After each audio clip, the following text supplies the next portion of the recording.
Okay, all the videos I've seen when they're wiring up their GPS systems, they've used the accessory connections which are down the side on the right hand panels, which involves taking a lot of panels off just to get to it, whoever designed that. But there are in fact some back here. Just by taking off the rear seat, they're all kind of hidden behind here, which I'm just about to pull out. Got a torch on just to give it a bit more visibility. The area's a bit dark, but you literally just pull these out from here. These wires all come kind of out the way, and you've got the accessory connections hidden in here. It's quite hard to do with holding a phone. There we go. And they should be labelled. I can check them, I suppose, if they're not.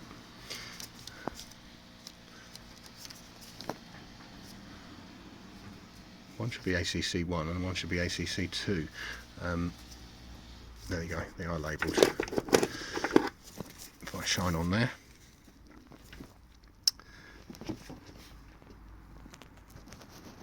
you should be able to read ACC1 is on the right and ACC2 on the left. So I'm going to use ACC2, which I understand is the one that works off the ignition.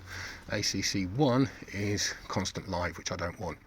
And all you've got to do, from what my research is, I can wire up, although it's in the seat, I just got to bring the wires, follow the route back along here. I mean, look, I've got cabling coming along here anyway. And then I should be able just to move those two there, I'm hoping. Come up underneath the plastic holding. Remove the little cubby hole thing that I've got here, where I'm currently got the cable for the Carpuride connected, and then I should be able just to run it through nice and tidy through the other cables round, and yeah, it's just going to make it a lot easier than taking all the plastic off on the other side, I think. Maybe I'm wrong, maybe I'm right, who knows. Okay, I never know how you're supposed to use these things, but multimeter is showing there. This is ACC1, the one on the right. So put that in, and we've got voltage, and the ignition's off. Go the other way around, and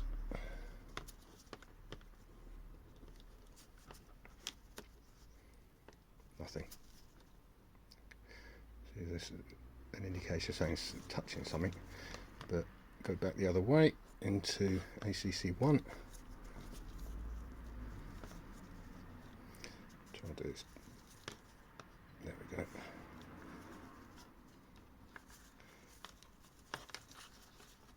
There we go, we've got voltage. So definitely ACC2 is the one that works off the ignition. I'm not going to bother switching it on for now, but that's the one. I don't know if you actually need to remove the cap if you don't have the GV bag holder, but it looks like I do need to remove that. So anyway, I've just done all of those. Next, just undoing these two here, and I'm hoping I'll have enough length of cable. I might need to extend it a little bit, but it's not hard to extend the cable if I need to, but I'll see how it tunnels through once I've got it all sorted. Next, just undoing these two screws here. It's quite a bit dark for you to see, and I think there's two inside, which I'll have a look in a minute.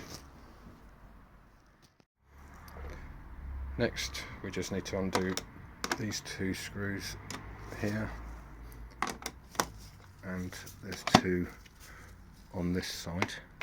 1, 2, quite easy to undo, and hopefully that should be enough to then wire the cable through, and that's got to be so much easier than messing around with the amount you've got to take off for the right hand side accessory power supply. This just seems a lot easier. Oh, well, fingers crossed.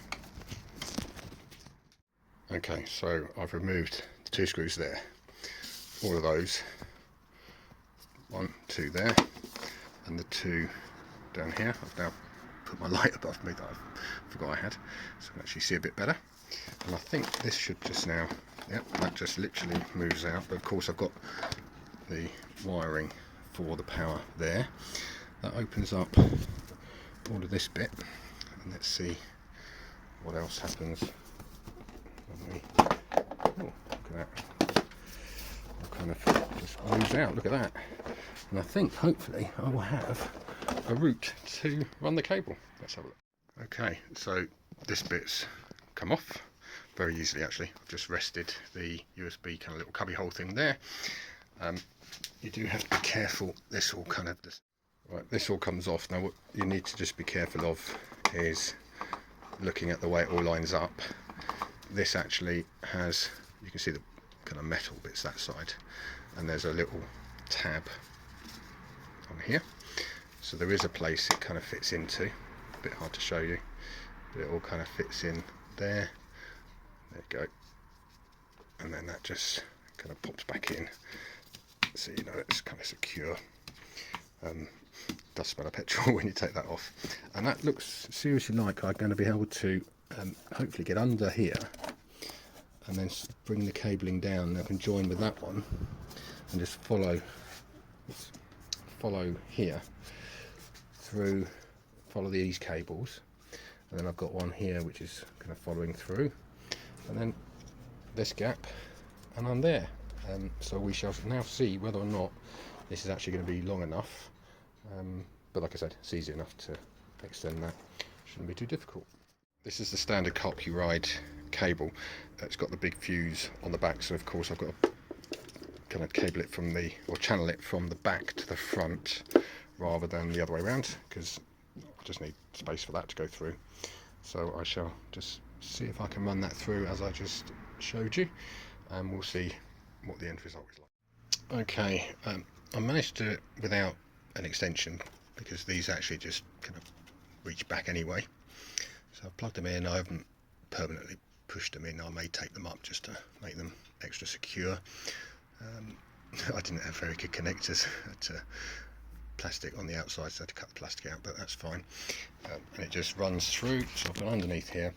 If you're wondering what this cable is, it's just my trickle charger. So that's been there for over a year. It's not been in the way, so I will probably just put some cable ties just to tidy it up around there. It's gone underneath. Again, there's my trickle charger. So I've brought it up through here. It comes underneath. I've just pulled that slightly so it can filter underneath there, so it won't be in the way. Through here, and then we go under what will be, that will be the casing, and then I've come out, gone under the steering here, and then up through this gap. So if you're really pernickety, you might not like the fact that there's going to be a bit of cable in here. That will be visible. I could somehow make it a bit tighter, I don't know. But I'm going to cable tie these up obviously, and then round the back, so if you can see through the screen, this will be cable tied. I can put some black tape on the yellow so it doesn't show too much. I tried to do it so it wasn't, can't really see it here. I wanted to go around the back, I didn't want it to drop down. So it doesn't look too bad. Once it's all going to be cabled in, it should be fairly reasonable. That'll all be tidied up there. And when I switch it on, where's my key? Come on. My key sometimes just plays around. It played around the other day, didn't it? There we go. Well, I just switched it on and off, didn't I? There we go. And so there we go. We've got power straight away. I'm going to turn the ignition on.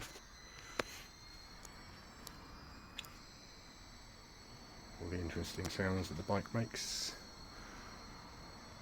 And I think I showed this before. I have to wait till the actual Bluetooth thing comes up there to say it's connected to my phone. It does take a little while. I think it takes longer. There you go. I won't press on the thing now because is that going to go to my map? I think it is slightly slower when I've got my phone recording, and it was also going to go straight to map and give location, which for obvious reasons I haven't got on the video. So I will now put this all back together.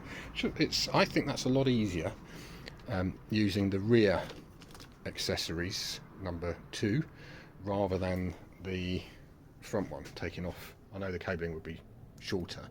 You still end up with cabling coming up here, so you wouldn't have that bit there.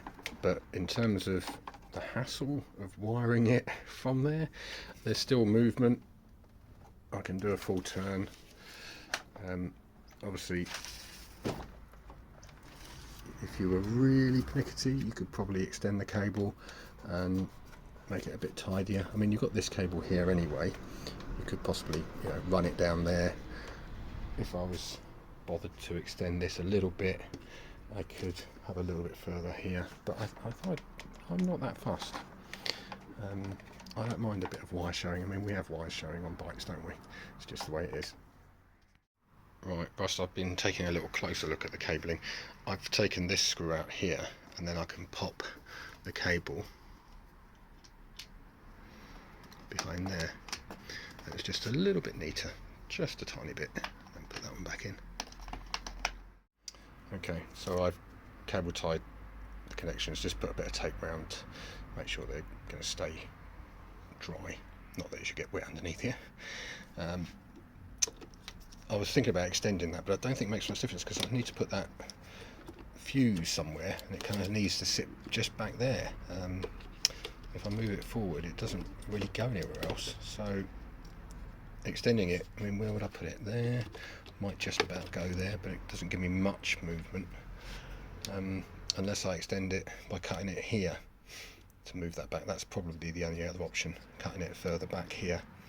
So if I do want to extend it, yeah, I will probably do a connection here rather than extending the end, make it a bit longer from here, because it could do just a little bit more. But as you can see, all through here, you saw me move the screw here, so it was all kind of hidden.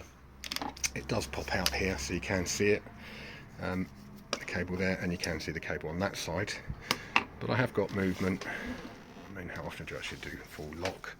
It's not the tidiest of jobs, but I've got a little cable tie here and a cable tie up there.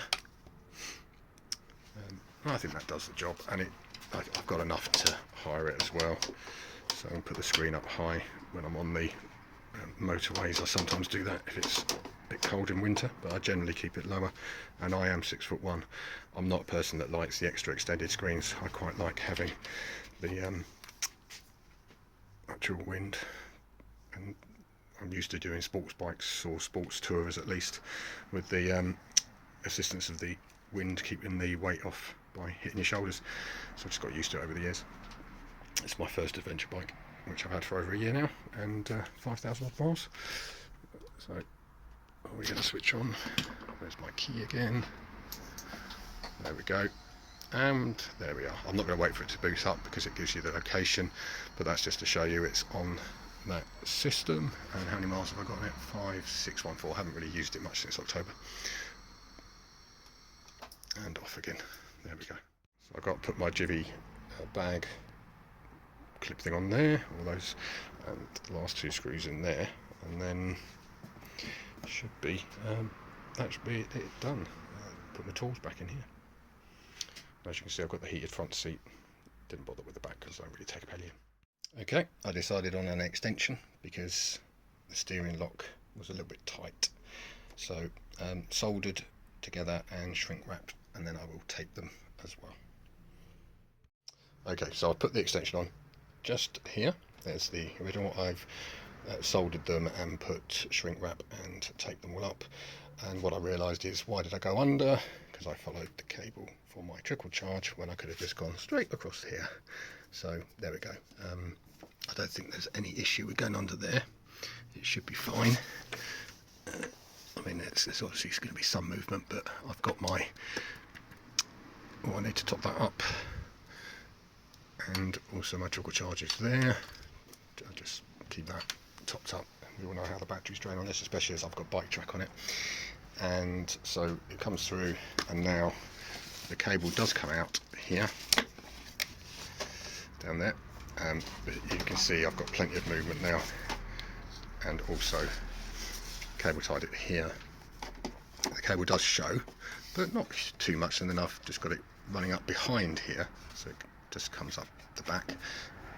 Cable tie, and then we're good. So it doesn't look too bad, I don't think. You can see the connection there, which the cable tie goes round. That's the bit that screws in and makes it waterproof. Shouldn't be too much of an issue there.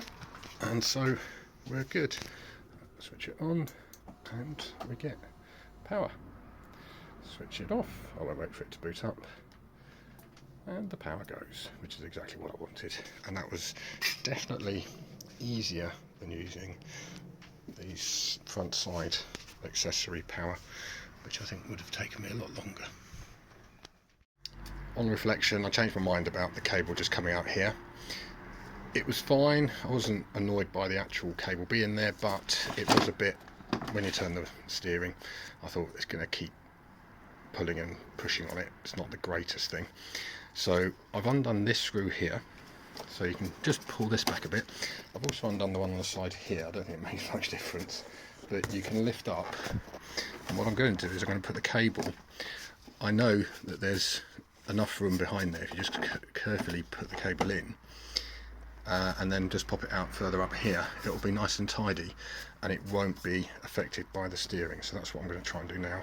Just I've undone the cable, and I'll reroute it that way. See how that. Okay, this is definitely much neater, and that's extended all the way up. You can see the cabling goes behind, and then down, and then in behind here. It just goes in there, and then it's all hidden, all behind here. Goes around the back of this bit, down, and then comes out. And now, because it's not on the steering issue as it was before, I've moved it back. So where I put the extension on, I've moved it right the way back and put the fuse in there, so you can see the fuse just about in here, and then all the cabling is all tidied back there, so it's all just a bit neater. Cable tied down. I didn't change the underneath bit, but that's fine. It still goes underneath, it's not a problem. But it's definitely much tidier at the front because you haven't got that cable sticking out there. Okay, so I think I've got it now. This is the system. You can see the cable a bit there, but I don't know if you can actually see where it goes in on the side down here. And then it's hidden behind that cover all the way through and into the rear, which I think just works a lot better. And no problems with turning the steering wheel, obviously. Steering wheel, handlebars, and that goes up and down without any issue. So you can have it higher or lower, and it's all connected.